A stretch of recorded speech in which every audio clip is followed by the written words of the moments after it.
సూర్యాపేట జిల్లా తుంగతుర్తి నియోజకవర్గంలో నేడు ప్రగతి నివేదన సభ జరగబోతోంది. ఇప్పటికే సభకు అన్ని ఏర్పాట్లు పూర్తి చేశారు. ఈ సభ ఏర్పాట్లను శాసనసభ్యులు గాదరి కిషోర్ పరిశీలించారు. సభ ఏర్పాట్లపై మరింత సమాచారాన్ని మా ప్రతినిధి శంకర్ అందిస్తారు.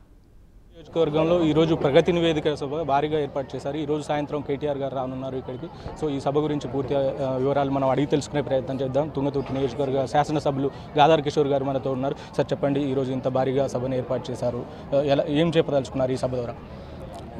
తుంగతుర్తి ప్రగతి నివేదన సభ పేరుతోని ఈ 9 సంవత్సరాల కాలంలో తుంగతుర్తి నియోజకవర్గంలో చేసినటువంటి అభివృద్ధి సంక్షేమ కార్యక్రమాలు వివరించడం, ఇంకా చేయాల్సిన మిగిలిపోయినవి ఉంటే అవి స్థిరీకరించి ముందుకు సాగాలంటే మూడోసారి కేసీఆర్ గారు ముఖ్యమంత్రిగా ఉండాలి, ఇంకా చిన్న చిన్న సమస్యలు ఉంటే కేటీఆర్ గారు దృష్టికి తీసుకుపోయి వాటి ఎట్లా పరిష్కరిస్తామనేటువంటి దిశానిర్దేశం కేటీఆర్ గారు చేస్తారు. దానికోసమే ప్రధానంగా ఈరోజు ఈ సభను ఏర్పాటు చేసుకున్నాం. ప్రజల అనుభవంలో రోజు అనుభవిస్తున్నప్పటికీ వాళ్ళు మర్చిపోయే సందర్భం ఉంటుంది కాబట్టి మరొకసారి వాళ్ళకి గుర్తు చేయడం కోసమే ఈ సమావేశం ఏర్పాటు చేసుకొని మన యొక్క అభివృద్ధి సంక్షేమ కార్యక్రమాన్ని గుర్తు చేద్దామని మేము దృఢ సంకల్పంతో ఈ కార్యక్రమం ఏర్పాటు చేసుకోవడం జరిగింది. దాదాపు 6,000 నుంచి 7,000 కోట్ల రూపాయల వరకు ఇప్పటి వరకు అభివృద్ధి సంక్షేమ కార్యక్రమం ఓన్లీ తుంగతుర్తి నియోజకవర్గంలో జరిగింది.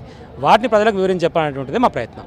అయితే తుంగతుర్తి నియోజకవర్గంలో తెలంగాణ ప్రభుత్వం రాకముందుకు తెలంగాణ ప్రభుత్వం వచ్చిన తర్వాత తేడా ఏంటి సార్? అసలు 36,000 ఎకరాలకు సాగునీరు గతంలో ఉండే 2014 పూర్వము. మనం వచ్చిన తర్వాత కేసీఆర్ గారు కాళేశ్వరం ద్వారా నీళ్ళు ఇచ్చి తీసుకొచ్చిన తర్వాత ఈరోజు సాగవుతున్నటువంటి భూమి 1,41,000 ఎకరాలు. ఇది మార్పు. గతంలో రైతు బంధు లేదు, 93,000 మంది రైతులకు ఈరోజు రైతు బంధు ఇస్తా ఉన్నాం. ఇది మార్పు. కేసీఆర్ కిట్ పేరుతోని 10,000 మందికి, కళ్యాణ లక్ష్మి పేరుతోని 11,000 మందికి, ఆసరా పింఛన్ల పేరుతోని 50,000 మందికి, అదేవిధంగా రోడ్డు అనుకోండి, పిఆర్ అనుకో, ఆర్ఎండ్బి అనుకో, హైవేస్ అనుకో 100 కోట్లు ఎవరు ఊహించినటువంటి అభివృద్ధి చేసినాం. కాబట్టే ఇది మార్పు అని చెప్పుకోవడం కోసమే నాడు నేడు అనేటువంటి కార్యక్రమంలో భాగంగా మేము ఈ కార్యక్రమాన్ని ఏర్పాటు చేసుకొని వారందరికీ కూడా ఒకసారి గుర్తు చేయడం కోసం, పరిపుష్టి చేయడం కోసం మాత్రమే ఈ ప్రయత్నం చేస్తా ఉన్నాం. అయితే ప్రతిపక్షాలు కాళేశ్వరం ద్వారా ఎలాంటి లాభం లేదు రైతులకి, అది బీఆర్ఎస్ ప్రభుత్వం జేబులు నింపుకోవడం కోసమే చేసిందని చెప్పేసి ప్రతిపక్షాలు ఆరోపిస్తున్నారు. మీరేమంటారు? వాళ్ళకి తెలియలేదని అర్థం. ఎందుకంటే ప్రజలు బాగుపడడం వాళ్ళకి ఇష్టం ఉండదు. ప్రజలు ఎప్పుడు బానిసల్లాగా ఉండాలి, వాళ్ళని ఒక ఓట్లేసే యంత్రాలుగా చూసారు తప్ప మనుషులుగా చూడలేదు. మేమేమో దాదాపు 1,00,000 కోట్ల రూపాయలు పెట్టి కాళేశ్వరం కడితే 100 కేసులు వేసి అడ్డుకునేటువంటి ప్రయత్నం చేశారు. మల్లన్న సాగర్ కాడ చచ్చిపోయిన వాళ్ళ పేరు మీద కూడా కేసులు వేసింది. కాంగ్రెస్ వాళ్ళ యొక్క దిక్కుమాలినతనానికి నిదర్శనం ఇంతకంటే ఏం చెప్పేది లేదు. అయినా వాటన్నింటినీ కంప్లీట్ చేసి నీళ్ళు ఇచ్చి ఈరోజు 1,00,000 ఎకరాలకు సాగునీరు ఇచ్చి స్థిరీకరించి పండినటువంటి పంటను కూడా ఒక తుంగతుర్తి నియోజకవర్గంలోనే ఇప్పటి వరకు 22 లక్షల మెట్రిక్ టన్నుల ధాన్యాన్ని కొనుగోలు చేస్తే 2,500 కోట్లు అయింది. ఇది కదా అభివృద్ధి. ఇక దీనికి నిదర్శనం లేదు, తార్కం లేదంటే వచ్చి లెక్కలు చూసుకుంటే మాట్లాడుతూ అర్థమవుతుంది. కాంగ్రెస్ పార్టీ, బీజేపీ, బీఆర్ఎస్ ఒకటే అంటుంది. టీఆర్ఎస్ పార్టీ కోటేస్తే బీజేపీ కోటేసినట్టు కాంగ్రెస్ పార్టీ అంటుంది. మీరే పాపం కాంగ్రెస్ వాళ్ళు తెలియలేక కన్ఫ్యూజ్ అవుతున్నారు. వాస్తవానికి బీజేపీ, కాంగ్రెస్ ఒకటి. ఆ రాహుల్ గాంధీ లాంటి మొత్తం పదవి తీసేసి ఇంటికి వెళ్ళి నూకేసి కూడా మాట్లాడే దిక్కు లేదు, ఓ ధర్నా లేదు, ఓ రాస్తారోకో లేదంటే అర్థమైంది.